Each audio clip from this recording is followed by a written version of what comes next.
Assalamu alaikum hörmətli televizor ko'ruvchilar. Dünya Uyg'ur Qurultayı Tor televiziyasi Uyg'ur ovozi suhbat programmasiga xush keldinglar. Men Hidoyat Musajon. Mushu vaqtinglar xayrlik bo'lsin. Aziz ko'ruvchilar, Yevropa İttifaqı bilan Xitoy 7 yildan beri suhbat elib berayotgan mablag' selish kelishimida o'tgan yili 30 dekabr kuni o'rtaq fikr hosil qilgan.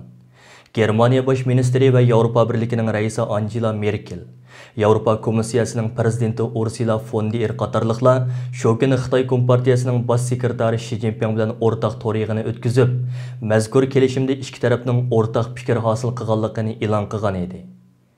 Shundan buyon Dünya Uyg'ur Qurultayı va xalqaro kishilik huquq tashkilotlari Yevropa İttifaqı bilan Xitoy o'rtasida imzolangan mablag' selish kelishimidan qattiq afsuslanganligini ifoda qilish bilan birga, Yevropa parlamentini bu kelishimni ma'qullamaslikqa va Yevropa parlamentining a'zolarini bu kelishimga imzo qo'ymaslikka chaqirib kelmoqda.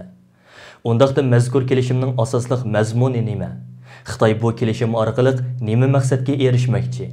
Bu kelishim milliy harakatimizga qanday ta'sirlarni elib keladi?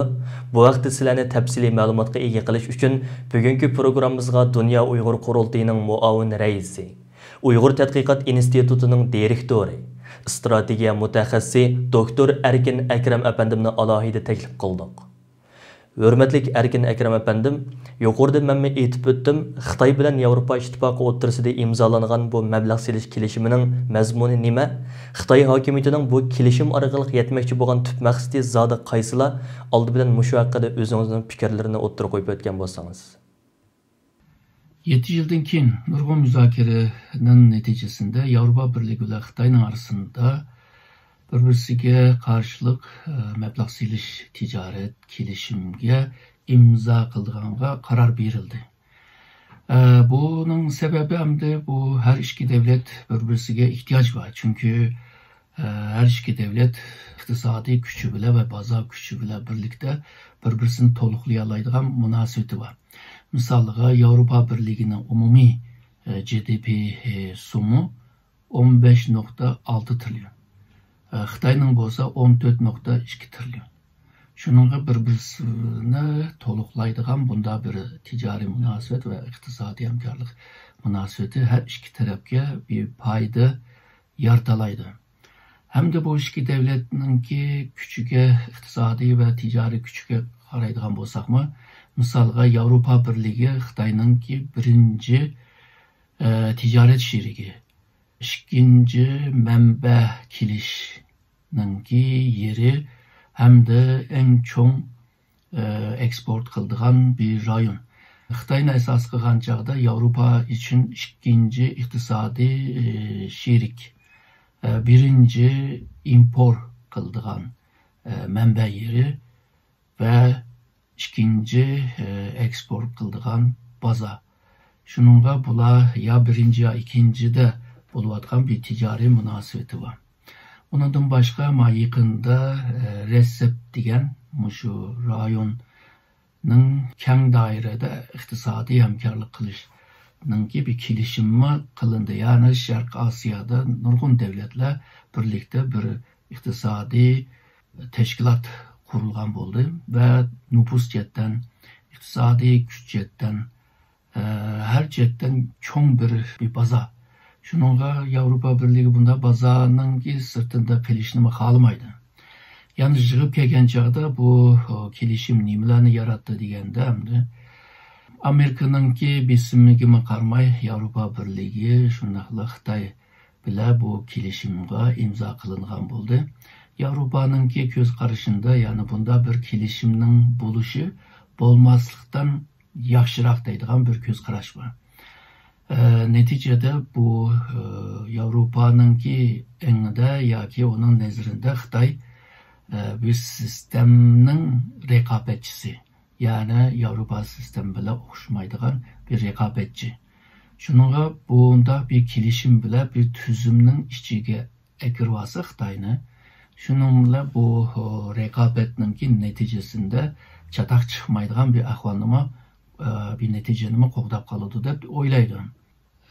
Ondan başka mushu 7 yıldan beri nurg'un meseleler çıktı. Bo'libmi mushu Xitoy o'zining bozorini Yevropa Birligining shirkatlariga ichib berishda ba'zi cheklamalar bor.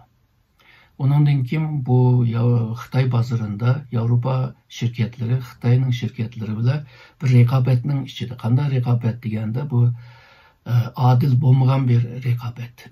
Yani Xitay özününki şirketleriga ba'zi qo'shimcha pullarni yardım qilib turib Avrupa Birligiga eksport qila oladi. Ama bu Avrupa'nın şirketleriga devlet tarafdan ularga qo'shilgan bir qo'shimcha bir pul yoki yardım yo'q. Shuningga Xitoy buni to'xtatish lozim deb talab qilgan. Xitoy bunga ungan bo'ldi. Bundan boshqa Avrupa Birligining shirkatlari Xitoyda bu faoliyat ilib borgan chog'da shirkatning maxfiyati va shirkatning texnologiya degan mushu temalarda Xitoy ba'zi talablari bor. Bu talablar bevosita mushu ikki tarafningki iqtisod va tijorat bilan munosabatlik bu kelishimda bo'lmagan bilan Xitoyning chiqargan ba'zi istihbarat bilan munosabatli shirkatlar hamkorlik bilan munosabatli ba'zi qonunlarda bunda moddalar bor. Shuningga bu Avrupa Birligining shirkatlarini ansirashga solgan bir ahvol bor. Hozir bu da Xitoy hamda buni qabul qilgan davodadamdi. Bu Avrupaninki Xitoy bilan imzo qilishininki sababninki biri bo'lgan bo'ldi. Ama shunda bir munosabatda buni ta'kid qildigan, taftish qildigan mundaq bir mexanizma bo'lishi lozim. Bu mexanizmani Xitoy ungan bo'ldi. Faqat mexanizma bor, ama qanday jazo berildi masalasida texi aniq bir ayrıca bir qonun chiqarish lozim. Belki Avrupa Birligi buni o'ylab, belki yana bir qonun yoki qo'shimcha modda bo'lib, ya da qo'shimcha bir qonun bo'lib chiqarish mumkin. Chiqargan taqdirda qanday jazo bera oladi? Ya'ni Avrupa Birligi Xitoyga qanday jazo bera oladi? Xitoyning shirkatlari ko'pi davlatning, ya'ni davlat kapitalizm bir ahvol bor. Shuning bu bir masala bo'lib ko'rinyapti.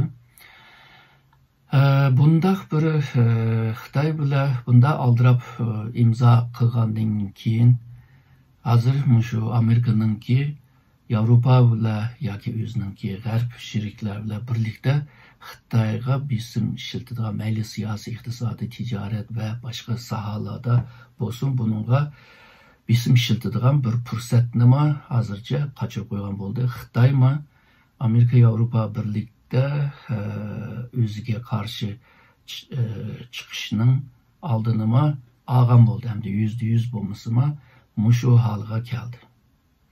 Misalga Xitoy jettin bu kelishimga qaraydigan bo'lsak, Xitoy bu kelishimni ma'qul deb qo'yib, ya'ni o'zininki bilganini qilish mumkin. Misalga Dunyo tijorat o'rgiti WTO'ga a'zo bo'lgan chog'da boshda kirib olayli, undan keyin bir nima qilamiz dedi. Mana hozirgacha va'da bergan o so'zlarni ijroat qilmadi. Hozir Amerika uningga qattiq xafaligini bu yerda bilamiz. Baribir Xitoy bizdimi demokrasiya va bizdimi inson haqlari bor, bizmi qonunga tayangan davlat deb shu nim bilan javob bera oladi. Xitoy chetdan yana bir foydasi bo'lgan tarafi Xitoyningki bu Ying İpek yo'li strategiyasi. Bu strategiya Xitoyningki kelgusindagi jahongir davlat bo'lishini manfiy ya da müsbet bo'lib ta'sir yetkazadigan bir strategiya. Ama strategiyaningki bir nishoni bo'lsa, Avrupa bozori bilan Xitoy bozorini butunlashtirish va bu kelishim bilan bu yo'lma ichilgan bo'ldi. Hürmetlik Erkin Ekrem efendim, bu kelishim muaciratda bo'libmi Yevropada ilib berilayotgan Uyg'ur davosiga qandaq ta'sirlarni ko'rsatdi? Uyg'ur tashkilotlari buningga qandaq inkos qaytarish kerak? Mushu haqida bir to'xtalib bergan bo'lsangiz. Bütün bu ahvollar tabii Yevropada, G'arbda, Turkiston faoliyatiga bir manfiy ahvol yaratgan bo'ldi. Bu kelishimdan bir hafta avval Turkistonda mecburi xizmat va 21-asrda qandaq bir qulluq bo'ladi deb tanqid qilyotdi va buni javob Xitoy to'g'ri bir javob bermaguncha buni imzo qilmaymiz deb so'zlayotgandi. Ama hozir imzolashgan bo'ldi. Xitoy Muşu imza bile birlikte Avrupa'daki Uygur faaliyetlerini, Türkistan faaliyetlerini bir seviyede tosalaydigan bir noktaga kelgen bo'ldi.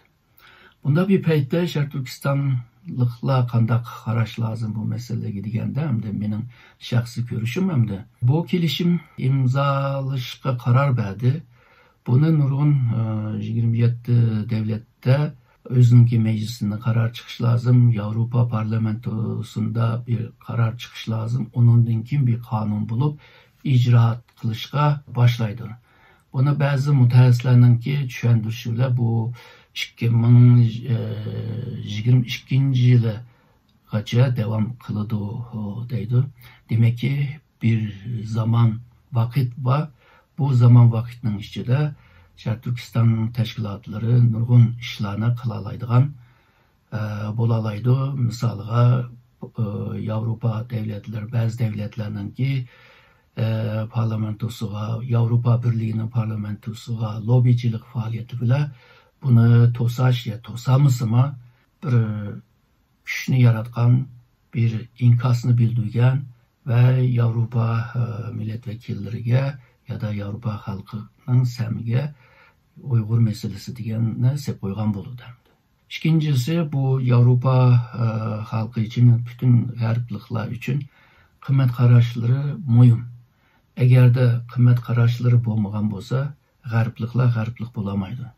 Şununla Xitoy bilan bir chetdan tijoratni ilib borganda, iqtisodiy hamkorliklarni ilib borgan vaqtida bu o'zininki kıymet qarashlariga ahamiyat berdi. Şununla bu ahamiyat berishima yani bizninki haqqimizni, bizninki davamızını qo'g'daydigan bir imkon bor degan gap.